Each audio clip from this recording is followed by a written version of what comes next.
Microwave আর washing মেশিনের জন্য এই পার্লামেন্টে দাঁড়িয়ে কথা বলতে হচ্ছে। আমি ওনাকে এম্বারাস না করে আগামীতে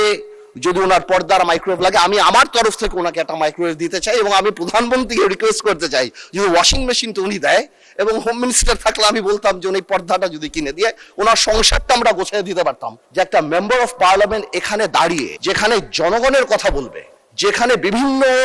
জনগণের দাবির কথা বলবে, সেখানে একজন মেম্বার অফ পার্লামেন্ট দাঁড়িয়ে উনি ওয়াশিং মেশিন পেল না, মাইক্রোওয়েভ পেল না, কার্টেন পেল, সেই ব্যাপারে দাঁড়িয়ে কথা বলবে। আসলেই যদি গাড়ি আর প্লট যখন ওনারা বাদ দিল,